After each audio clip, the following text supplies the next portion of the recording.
ಸ್ನೇಹಿತರೆ, SSP post matrix scholarship ಅರ್ಜಿಯನ್ನು ಸಲ್ಲಿಸಲು ಕೊನೆಯ ದಿನಾಂಕ ಬಂದಿದೆ. ಹಿಂದೆ ಅರ್ಜಿ ಸಲ್ಲಿಸಿ.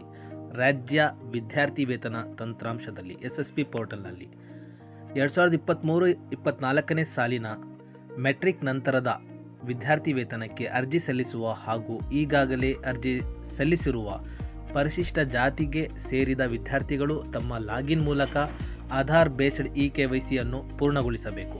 ಫ್ರೀ ಶಿಪ್ ಕಾರ್ಡ್ ಅನ್ನು ಡೌನ್ಲೋಡ್ ಮಾಡಿಕೊಳ್ಳಬಹುದಾಗಿದೆ. ಸ್ನೇಹಿತರೆ, ಮತ್ತೆ ಯಾವ ವರ್ಗಗಳಿಗೆ ಸ್ಕಾಲರ್ಶಿಪ್ ಯಾವ ದಿನಾಂಕಕ್ಕೆ ಎಂಡ್ ಆಗುತ್ತೆ, ಲಾಸ್ಟ್ ಡೇಟ್ ಯಾವಾಗ ಎಂದು ಸಂಪೂರ್ಣವಾಗಿ ಮಾಹಿತಿಯನ್ನು ನೀಡುತ್ತೇನೆ.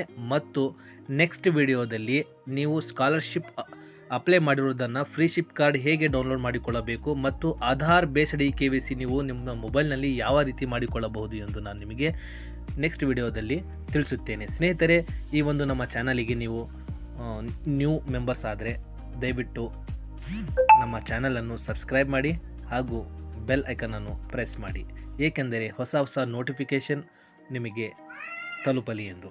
ಸ್ನೇಹಿತರೆ, last date for application submission ಹಿಂದುಳಿದ ಕಲ್ಯಾಣ ಇಲಾಖೆಯ ಮೆಟ್ರಿಕ್ ನಂತರದ ವಿದ್ಯಾರ್ಥಿ ವೇತನಕ್ಕೆ ಅರ್ಜಿ ಸಲ್ಲಿಸಲು ಕೊನೆಯ ದಿನಾಂಕ 15ನೇ ಜನವರಿ 2024 ಮತ್ತು ಅಲ್ಪಸಂಖ್ಯಾತರ ಕಲ್ಯಾಣ ಇಲಾಖೆಯ ಮೆಟ್ರಿಕ್ ನಂತರದ ವಿದ್ಯಾರ್ಥಿ ವೇತನಕ್ಕೆ ಅರ್ಜಿ ಸಲ್ಲಿಸಲು ಕೊನೆಯ ದಿನಾಂಕ 31 ಜನವರಿ 2024.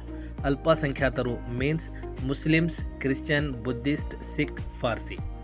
ಆಯುಷ್ ಇಲಾಖೆಯ ಮೆಟ್ರಿಕ್ ನಂತರ ವಿದ್ಯಾರ್ಥಿ ವೇತನಕ್ಕೆ ಅರ್ಜಿ ಸಲ್ಲಿಸಲು ಕೊನೆಯ ದಿನಾಂಕ 31 ಜನವರಿ 2024. ಕರ್ನಾಟಕ ರಾಜ್ಯ ಬ್ರಾಹ್ಮಣ ಅಭಿವೃದ್ಧಿ ಮಂಡಳಿಯ ಮೆಟ್ರಿಕ್ ನಂತರದ ವಿದ್ಯಾರ್ಥಿ ವೇತನಕ್ಕೆ ಅರ್ಜಿ ಸಲ್ಲಿಸಲು ಕೊನೆಯ ದಿನಾಂಕ 31 ಜನವರಿ 2024. ಕಾಲೇಜು ಶಿಕ್ಷಣ ಇಲಾಖೆಯ ಮೆಟ್ರಿಕ್ ನಂತರದ ವಿದ್ಯಾರ್ಥಿ ವೇತನಕ್ಕೆ ಅರ್ಜಿ ಸಲ್ಲಿಸಲು ಕೊನೆಯ ದಿನಾಂಕ 31 ಜನವರಿ 2024.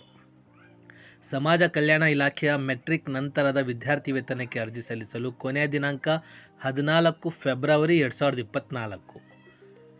ತಾಂತ್ರಿಕ ಶಿಕ್ಷಣ ಇಲಾಖೆಯ ಮೆಟ್ರಿಕ್ ನಂತರದ ವಿದ್ಯಾರ್ಥಿ ವೇತನಕ್ಕೆ ಅರ್ಜಿ ಸಲ್ಲಿಸಲು ಕೊನೆಯ ದಿನಾಂಕ 29 ಫೆಬ್ರವರಿ 2024. ಪರಿಶಿಷ್ಟ ಪಂಗಡಗಳ ಕಲ್ಯಾಣ ಇಲಾಖೆಯ ಮೆಟ್ರಿಕ್ ನಂತರ ವಿದ್ಯಾರ್ಥಿ ವೇತನಕ್ಕೆ ಅರ್ಜಿ ಸಲ್ಲಿಸಲು ಕೊನೆಯ ದಿನಾಂಕ 31 ಮಾರ್ಚ್ 2024. ವೈದ್ಯಕೀಯ ಶಿಕ್ಷಣ ಇಲಾಖೆಯ ಮೆಟ್ರಿಕ್ ನಂತರದ ವಿದ್ಯಾರ್ಥಿ ವೇತನಕ್ಕೆ ಅರ್ಜಿ ಸಲ್ಲಿಸಲು ಕೊನೆಯ ದಿನಾಂಕ 31 ಫಿಫ್ತ್ 2024. ಸ್ನೇಹಿತರೆ, ಈ ಎಲ್ಲ ಯೋಜನೆಗಳಿಗೆ ಆನ್ಲೈನ್ನಲ್ಲಿ ಬೇಗ ಅರ್ಜಿ ಸಲ್ಲಿಸಿ. ಅರ್ಹ ಅಭ್ಯರ್ಥಿಗಳು ನಿಮ್ಮ ದಾಖಲೆಗಳೊಂದಿಗೆ ಯಾವೆಲ್ಲ ದಾಖಲೆಗಳು ಬೇಕು ಸ್ನೇಹಿತರೆ? ಮೆಟ್ರಿಕ್ ನಂತರ ವಿದ್ಯಾರ್ಥಿ ವೇತನಕ್ಕೆ ಖಾತೆ ಸೃಜಿಸಲು, ಅಕೌಂಟ್ ಕ್ರಿಯೇಟ್ ಮಾಡುವುದಕ್ಕೆ, ಅರ್ಜಿ ಸಲ್ಲಿಸುವುದಕ್ಕೆ ಅಗತ್ಯ ವಿವರ ಮಾಹಿತಿ ದಾಖಲೆಗಳು ಈ ರೀತಿ ಇವೆ. ವಿದ್ಯಾರ್ಥಿಗಳ ಆಧಾರ್ ಸಂಖ್ಯೆ ಮತ್ತು ಆಧಾರ್ನಲ್ಲಿ ಇರುವ ಹಾಗೆ ಹೆಸರು, ವಿದ್ಯಾರ್ಥಿಯ ಮೊಬೈಲ್ ಸಂಖ್ಯೆ, ವಿದ್ಯಾರ್ಥಿಗಳ ಇಮೇಲ್ ID, ವಿದ್ಯಾರ್ಥಿಗಳ SSLC ನೋಂದಣಿ ಸಂಖ್ಯೆ ರಿಜಿಸ್ಟ್ರೇಷನ್ ನಂಬರ್, ವಿದ್ಯಾರ್ಥಿಯ ಹೆಸರಿನಲ್ಲಿ ಇರುವ ಜಾತಿ ಮತ್ತು ಆದಾಯ ಪ್ರಮಾಣ ಪತ್ರದ RD ಸಂಖ್ಯೆ, ವಿದ್ಯಾರ್ಥಿಯು ವಿಕಲಚೇತನರಾಗಿದ್ದಲ್ಲಿ UDID ಗುರುತಿನ ಸಂಖ್ಯೆ, ವಿದ್ಯಾರ್ಥಿಯು ವಾಸವಿರುವ ಜಿಲ್ಲಾ, ತಾಲೂಕು, ವಿಧಾನಸಭಾ ಕ್ಷೇತ್ರದ ಹೆಸರು ಮತ್ತು ಮನೆಯ ವಿಳಾಸ, ವಿದ್ಯಾರ್ಥಿಯ ಕಾಲೇಜು ದಾಖಲಾತಿ ನೋಂದಣಿ ಸಂಖ್ಯೆ, ಸಂಬಂಧಪಟ್ಟ ದಾಖಲೆಗಳ ದೃಢೀಕರಣ ಸಂಖ್ಯೆ, ಹಾಸ್ಟೆಲ್ ವಿವರಗಳು ಅನ್ವಯವಾದದಲ್ಲಿ. ಒಂದು ಇಂಪಾರ್ಟೆಂಟ್ ನೋಟ್ ಇದೆ, ಗಮನಿಸಿ ಸ್ನೇಹಿತರೆ. ರಾಜ್ಯ ವಿದ್ಯಾರ್ಥಿ ವೇತನ ತಂತ್ರಾಂಶದಲ್ಲಿ ಅರ್ಜಿ ಸಲ್ಲಿಸಲು ವಿದ್ಯಾರ್ಥಿಯು ಕುಟುಂಬ ತಂತ್ರಾಂಶದಲ್ಲಿ ನೋಂದಣಿಯಾಗಿ ಕುಟುಂಬ ಗುರುತಿನ ಸಂಖ್ಯೆಯನ್ನು ಹೊಂದುವುದು ಕಡ್ಡಾಯವಾಗಿರುತ್ತದೆ. ನಿಮ್ಮ ಕುಟುಂಬ ಗುರುತಿನ ಸಂಖ್ಯೆಯನ್ನು ತಿಳಿಯಲು ನಾನು ಈ ವಿಡಿಯೋ ಕೆಳಗಡೆ ಒಂದು ಲಿಂಕನ್ನು ಕೊಟ್ಟಿರ್ತೀನಿ. ಆ ಲಿಂಕನ್ನು ಉಪಯೋಗಿಸಿ ನೀವು ನಿಮ್ಮ ಗುರುತಿನ ಸಂಖ್ಯೆಯ ಕುಟುಂಬದ ಗುರುತಿನ ಸಂಖ್ಯೆಯನ್ನು ತಿಳಿದುಕೊಳ್ಳಬಹುದು.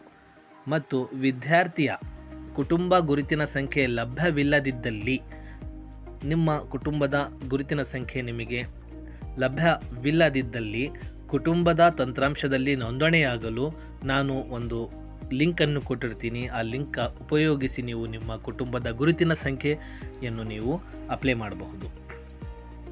ನೆಕ್ಸ್ಟ್, ವಿದ್ಯಾರ್ಥಿಯು ಅರ್ಜಿ ಸಲ್ಲಿಕೆ ಪ್ರಕ್ರಿಯೆಯನ್ನು ಪೂರ್ಣಗೊಳಿಸಲು 2023-24ನೇ ಸಾಲಿನ ವಿದ್ಯಾರ್ಥಿಯ ಶೈಕ್ಷಣಿಕ ಮಾಹಿತಿಯು UUCMS ತಂತ್ರಾಂಶದಲ್ಲಿ ಲಭ್ಯವಿರುವುದು ಅಥವಾ ಸಂಬಂಧಿಸಿದ ವಿಶ್ವವಿದ್ಯಾಲಯ ಬೋರ್ಡ್ ಸದರಿ ಶಿಕ್ಷಣ ಮಾಹಿತಿಯನ್ನು UNI ಡಾಟಾ ಸರ್ವರ್ಗೆ ರವಾನಿಸುವುದು ಕಡ್ಡಾಯವಾಗಿರುತ್ತದೆ. ವಿದ್ಯಾರ್ಥಿಯು ಹಾಸ್ಟೆಲ್ ಎಂದು ಅರ್ಜಿ ಸಲ್ಲಿಸಲು ಸದರಿ ವಿದ್ಯಾರ್ಥಿಯ ವಸತಿ ನಿಲಯ ದಾಖಲಾತಿ ಮಾಹಿತಿಯು ರಾಜ್ಯ ವಸತಿ ನಿಲಯ ತಂತ್ರಾಂಶ SHP ಅಥವಾ SSPHMIS ತಂತ್ರಾಂಶದಲ್ಲಿ ಲಭ್ಯವಿರುವುದು ಕಡ್ಡಾಯವಾಗಿರುತ್ತದೆ.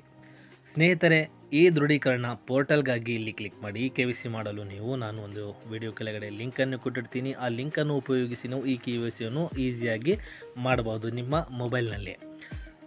ಈ ದೃಢೀಕರಣ ಪೋರ್ಟಲ್ಗಾಗಿ ಇಲ್ಲಿ ಕ್ಲಿಕ್ ಮಾಡಿ. ಈ ದೃಢೀಕರಣ ಅಧಿಕಾರಿಗಳು ಅಂತ ಹೇಳಿ ಒಂದು ಕ್ಲಿಕ್ ಅಂತೂ ಕೊಟ್ಟಿರ್ತೀನಿ. ಆ ಲಿಂಕನ್ನು ಉಪಯೋಗಿಸಿ ನೀವು ಈ ದೃಢೀಕರಣ ಪತ್ರವನ್ನು ಯಶಸ್ವಿಯಾಗಿ ಅಪ್ಲೈ ಮಾಡಬಹುದು.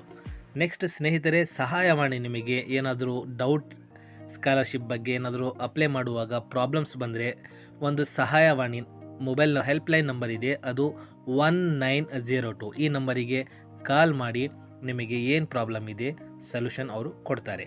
ಸಮಾಜ ಕಲ್ಯಾಣ ಇಲಾಖೆ, ಪರಿಶಿಷ್ಟ ಜಾತಿ ಪರಿಶಿಷ್ಟ ಪಂಗಡಗಳ ಕಲ್ಯಾಣ ಇಲಾಖೆ, ಅಲ್ಪಸಂಖ್ಯಾತರ ಕಲ್ಯಾಣ ಇಲಾಖೆ, ಹಿಂದುಳಿದ ವರ್ಗಗಳ ಕಲ್ಯಾಣ ಇಲಾಖೆ, ಕೃಷಿ ಇಲಾಖೆ ಮತ್ತು ಕುಟುಂಬ ಇಲಾಖೆ, ಈ ಎಲ್ಲ ಇಲಾಖೆಗಳಿಗೂ ಬೇರೆ ಬೇರೆ ನಂಬರ್ ಇದೆ. ನಾನು ವಿಡಿಯೋ ಕೆಳಗಡೆ ಲಿಂಕನ್ನು ಕೊಟ್ಟಿರುವಂತಹ ಲಿಂಕನ್ನು ನೀವು ಕ್ಲಿಕ್ ಮಾಡಿದರೆ ಅದರಲ್ಲಿ ಎಲ್ಲ ಡೀಟೇಲ್ಸ್ ಓಪನ್ ಆಗುತ್ತೆ. ಸ್ನೇಹಿತರೆ, ಈ ಒಂದು ಮಾಹಿತಿ ನಿಮಗೆ ಇಷ್ಟವಾದ ರೈತರ ಸ್ನೇಹಿತರನ್ನು ಶೇರ್ ಮಾಡಿ ಹಾಗೂ ನಮ್ಮ ಚಾನಲನ್ನು ಸಬ್ಸ್ಕ್ರೈಬ್ ಮಾಡಿ. Thanks for watching our channel.